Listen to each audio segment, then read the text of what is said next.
The Khan of Gods!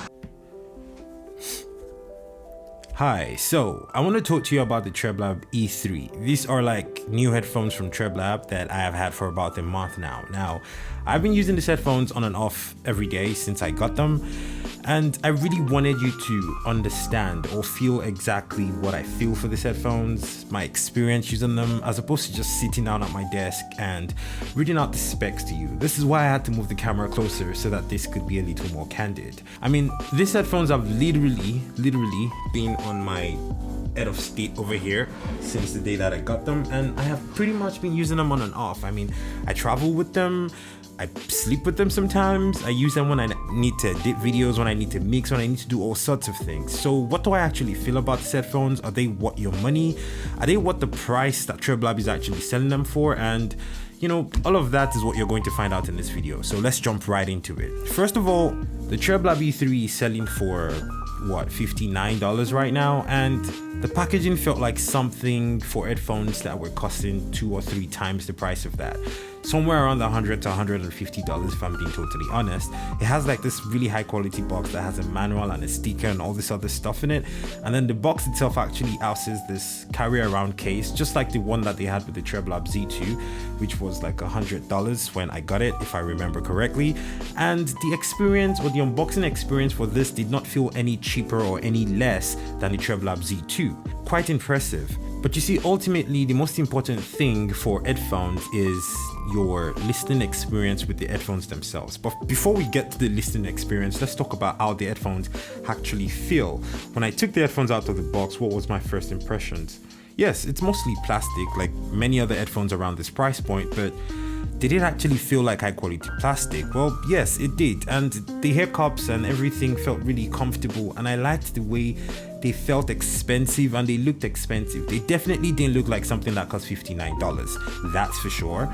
Now, when it went to putting this on my head, it got a little tricky. Now, I have really, I'm sure you can see this right now from looking at this video, but my head is pretty big. I mean, there's people with like regular sized heads, and then there's people like me. My head is relatively big, and I felt like this felt like they were a little big. They felt like they were, what do I call it now? They cupped my head a little bigger than regular headphones do, and I wasn't sure why. So I wanted other people to test them so that I could really get a proper feel or a proper verdict for why that was the case. And when I did ask other people to test them, my results were pretty much as I expected. The headphones can be a little big, especially at the lower setting, without you having to adjust the, headband or anything. They feel a little big. So people with smaller heads will probably have a hard time getting this to feel comfortable without feeling like it's sagging on their head. But if you have like head the size of mine, you probably won't care. Or if you have a little bit of hair or an afro or something, these are going to be perfect for you. Now, moving on to the functionality of the headphones themselves.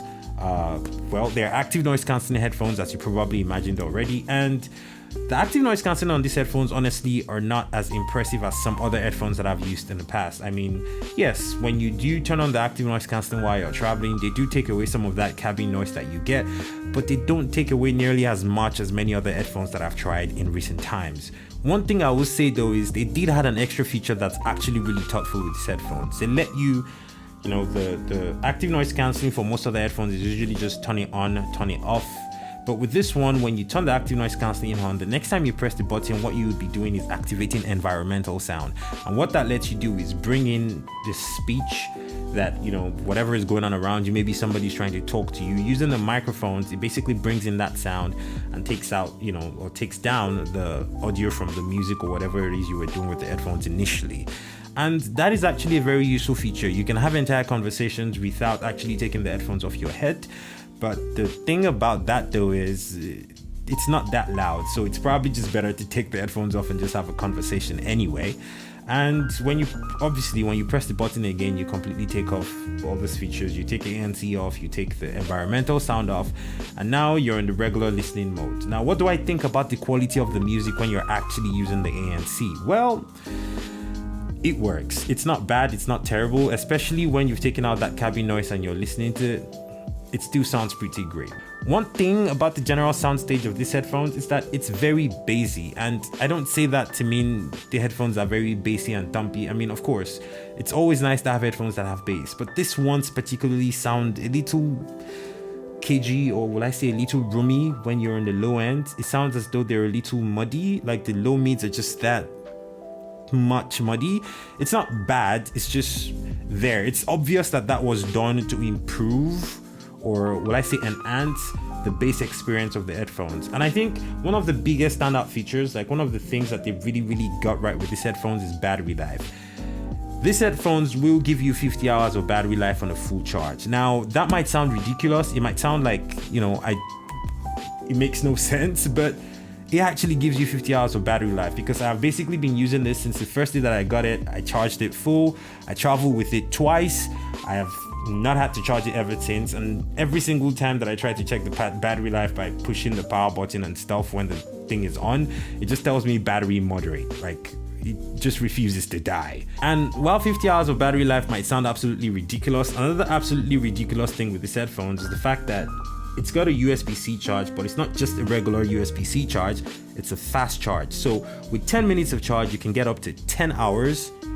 Or is it with 5 minutes of charge you can get up to 10 hours? It's something ridiculous like that, but you can get up to around 10 hours with somewhere around 5 to 10 minutes of charge, which is just absolutely mind-blowing. Now, how long does it actually take the headphones to charge completely? I have no idea, but speaking of the microphones on this headphones, there are two microphones. There is one on the left and there is one on the right hair cup. I believe one is probably for the ANC and the environmental sound feature, and the other one is probably the mic that you use for phone calls. When you try to use these headphones for phone calls, sometimes the person on the other hand can hear you perfectly and sometimes they can't hear you at all. I'm not entirely sure how that works, but sometimes it works, sometimes it really doesn't.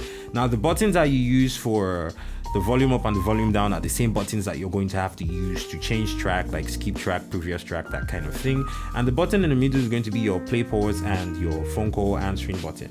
Your power button is somewhere in the front of the headphones, and I suppose that is nice. Now, one thing that I really like about these headphones over the Treblab Z2 is what they did with their logo this time. Yes, I really like the fact that the Treblab logo can really just work on the side of the hair cups the way that it does.